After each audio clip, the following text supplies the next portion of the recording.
Сәлем достар, бүгін өте дәмді, жеңіл әрі тойымды ет қосылған шопа салатын бірге дайындаймыз. Бұл салат әрі әдемі, әрі тез дайындалады. Қонақ күтуге де, жай отбасылық түскі асқа да таптырмас дәм.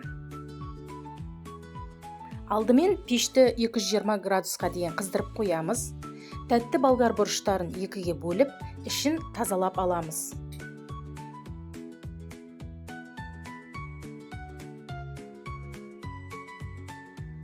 Тазаланған болгар бұрыштарын противенге салып, май жағып, қабығын жоғары қаратып, 20 минут пеште пісіріп аламыз. Келесі кезекте қиярды ұзыншалап тураймыз.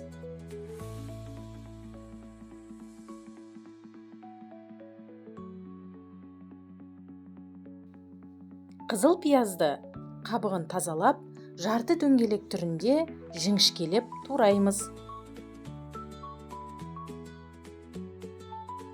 Қызанақтарды өте үлкен етпей тураймыз. Негізі черри қызанақтарының қызыл сары түсін алған әдемі болады. Бірақ менде болмаған соң, әдеттегі қызанақтардың кішірек түрін алдым. Салатымызға суға піскен етті қолданамыз және оны жеуге ыңғайлы етіп тураймыз.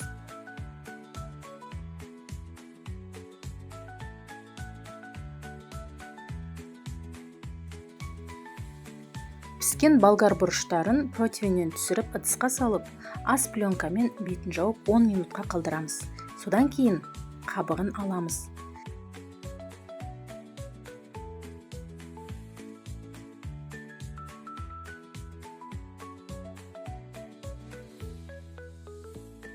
Болгар бұрыштарының қабығын алып болғаннан кейін ұзынша етіп тураймыз.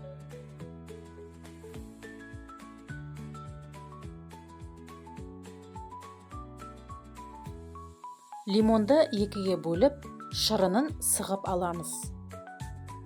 Лимон шырынына өсімдік майын қосамыз, тұз қосамыз, қара бұрыш қосамыз және жақсылап араластырамыз. Салатымызға соусты құйып, салатымызды жақсылап араластырамыз. Және ақжелкен қосамыз. Міне, керемет ет қосылған шопа салатымыз дайын. Тез, дәмді, әдемі. Міндетті түрде жасап көріңіздер. Ұнаса лайк басып, пікір қалдырыңыздар.